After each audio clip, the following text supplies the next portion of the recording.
Assalamualaikum warahmatullahi wabarakatuh. Berjumpa lagi dengan saya Muhammad Rosid, dosen Komunikasi Politik, Fakultas Ilmu Komunikasi Universitas Pancasila. Kali ini saya akan menjelaskan terkait dengan mata kuliah Komunikasi Politik. Pertemuan kedua, suprastruktur politik dan infrastruktur politik.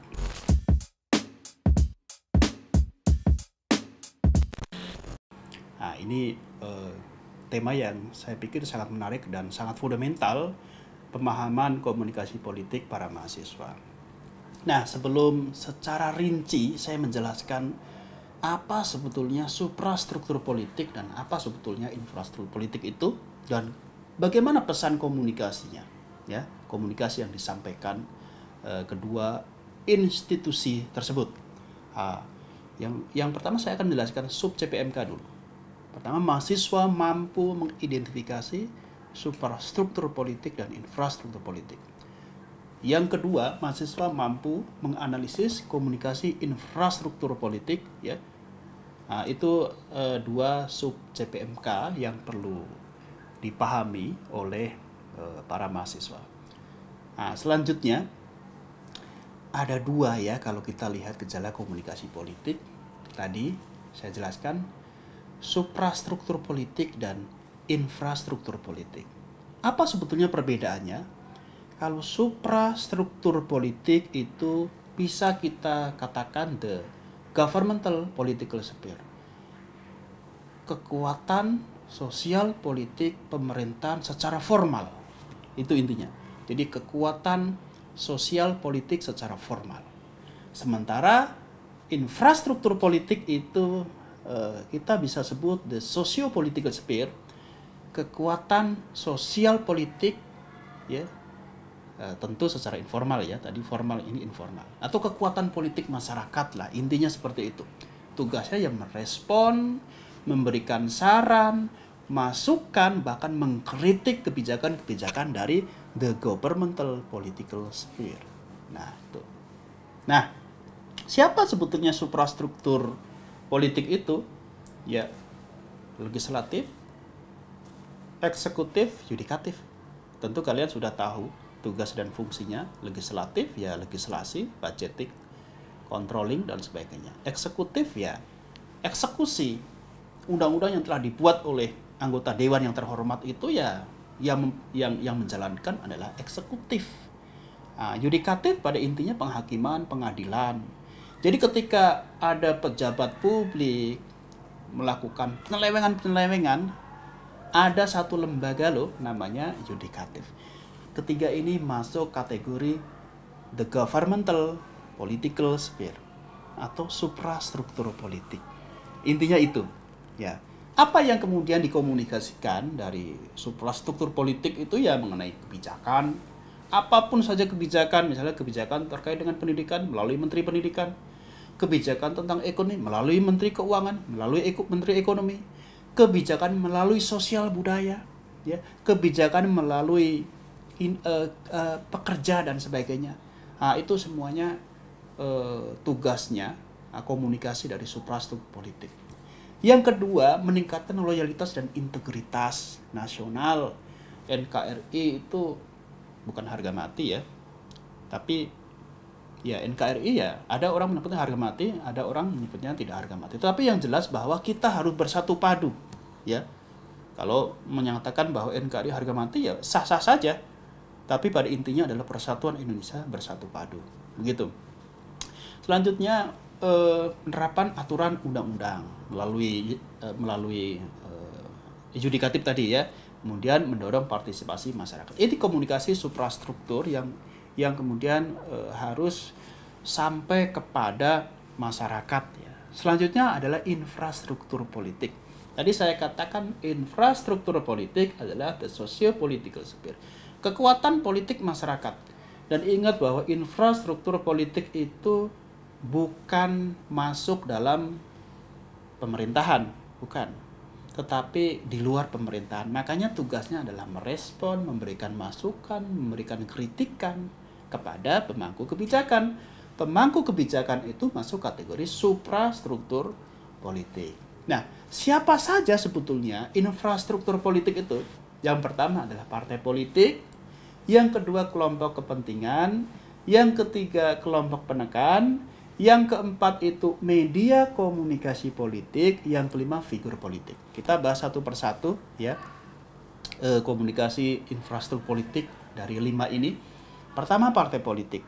Ingat bahwa partai politik itu bukan masuk kategori bagian dari pemerintahan, bukan.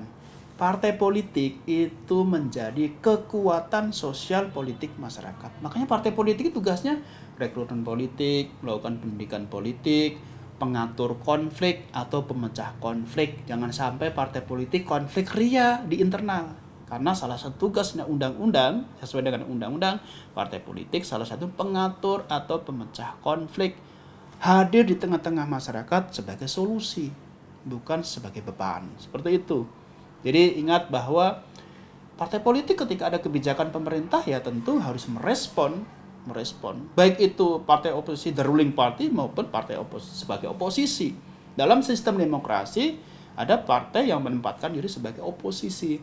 Nah, partai yang menempatkan diri sebagai oposisi ini partai yang menempatkan sebagai kekuatan sosial politik masyarakat. Tapi semua partai, karena partai itu memang masuk dalam infrastruktur politik, the socio-political sphere, kekuatan sosial politik masyarakat.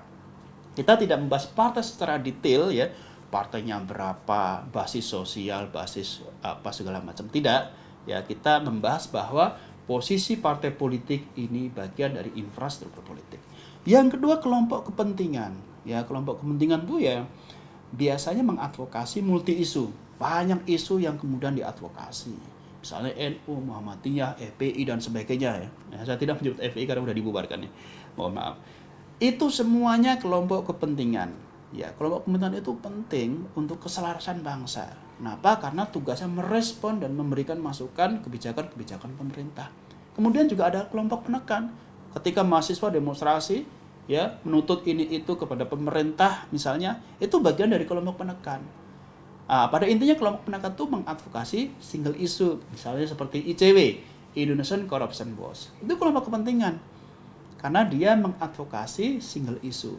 Kalau NU, Muhammadiyah, kenapa masuk kategori kelompok kepentingan? Karena mengadvokasi multi isu. NU dan Muhammadiyah itu meskipun organisasi Islam ya, tetapi tetap saja ikut membicarakan soal kabinet, ikut membicarakan soal reshuffle, ikut membicarakan soal kasus korupsi, ikut membicarakan soal landasan negara dan sebagainya. Makanya kemudian dia masuk kategori kelompok kepentingan yang pada intinya mengadvokasi multi isu. Sementara kelompok kepentingan itu mengadvokasi single isu. ICW itu ya hanya mengadvokasi soal korupsi saja. Ya, ICW tidak pernah mengadvokasi misalnya soal praktek penyelewengan yang lain, misalnya soal semacam isu-isu reshuffle dan sebagainya. Ya tentu terkait dengan advokasi isu yang memang ditekuninya. Nah, selanjutnya adalah yang keempat, infrastruktur politik itu media komunikasi politik. Ini menjadi kekuatan yang luar biasa. Bahkan ada yang menyebutkan bahwa media ini menjadi pilar keempat. Setelah legislatif, eksekutif, dan yudikatif, menjadi pilar keempat. Ya, apapun itu sebetulnya, tetapi media sangat berperan aktif dalam sosialisasi politik, dalam political literasi, dalam penguatan politik masyarakat, dan sebagainya. Dan media bisa menjadi alat kontrol, baik itu untuk pemerintah maupun alat kontrol untuk rakyat Indonesia. Misalnya, alat kontrol untuk pemerintah. Ketika ada anggaran yang dihambur-hamburkan, yang sebetulnya tidak perlu dari pejabat negara, tentu media juga punya moralitas untuk mengkritik melalui pemberitaan-pemberitaannya, melalui acara programnya, dialog, melalui diskusi dan sebagainya. Itu bagian dari kritik kepada pemerintah jika dianggap sudah tidak sesuai dengan cita-cita demokrasi. Media juga bisa mengontrol rakyat kecil ketika misalnya kita membuang sampah sembarangan, kita hidupnya mengganggu kenyamanan orang lain, ya. Itu media juga bisa melakukan kontrol, baik itu untuk rakyat kecil maupun untuk pemerintah, pejabat publik, atau the ruling party, misalnya partai-partai yang kemudian bisa dikritik oleh media karena sangat pragmatis, berorientasi elektoral yang membabi buta dan sebagainya. Nah, itu media komunikasi politik. Apalagi sekarang kalau kita bicara media, di sosial media khususnya, ya luar biasa ya dinamisasinya. Ruang digital itu menjadi ruang demokrasi yang sangat demokratis, berpartisipatoris dan sebagainya. Tuh, meskipun juga ada efek-efek negatif, misalnya hoax, ujaran kebencian itu munculnya di sosial media, tapi tetap saja bahwa media mainstream, media mainstream maupun media sosial itu menjadi media komunikasi politik yang digunakan oleh masyarakat sebagai kekuatan sosial politik untuk menyampaikan saran, masukan, dan kritikan kepada pemerintah. Pemerintah ini masuk kategori suprastruktur politik. Selanjutnya adalah figur politik. Figur politik itu key audience atau tokoh. Kenapa tokoh itu menjadi bagian dari infrastruktur politik, the socio-political sphere? Karena tokoh itu bisa menciptakan opini publik. Tokoh bisa menggiring opini publik. Tokoh itu bisa menggiring massa, ya. Itu menjadi bagian dari kekuatan sosial politik masyarakat. Misalnya kita lihat tokoh-tokoh tertentu yang sebetulnya tidak punya kekuasaan, tidak menjadi bagian pemerintahan, tidak punya jabatan, tetapi dia bisa sangat berpengaruh kepada rakyat, bahkan dia bisa menggiring gerakan-gerakan tertentu untuk untuk semacam mengkritik pemerintah. Itu bisa terjadi melalui figur politik. Makanya figur politik tadi saya katakan masuk kategori infrastruktur politik, ya, seperti itu. Baik, saya pikir demikian penjelasan suprastruktur politik dan infrastruktur politik. Sekali lagi, suprastruktur politik adalah the governmental political sphere, kekuatan sosial politik pemerintahan yang formal, sementara infrastruktur politik, the socio-political sphere, kekuatan sosial politik masyarakat secara informal.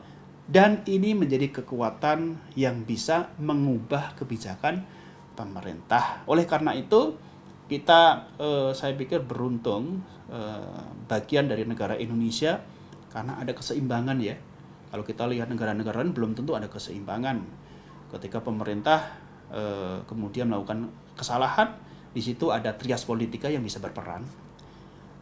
Trias politika tidak cukup, kita ada infrastruktur politik, the socio-political sphere yang bisa berperan, yang bisa memberikan masukan, saran, bahkan kritik, merespon segala kebijakan pemerintah yang tidak pro terhadap rakyat kecil. Sehingga masyarakat, kemudian negara juga sesuai dengan visi misi kemerdekaan Republik Indonesia. Saya pikir demikian materi yang bisa saya sampaikan mengenai supra dan infrastruktur politik. Mudah-mudahan bermanfaat bagi kita semuanya.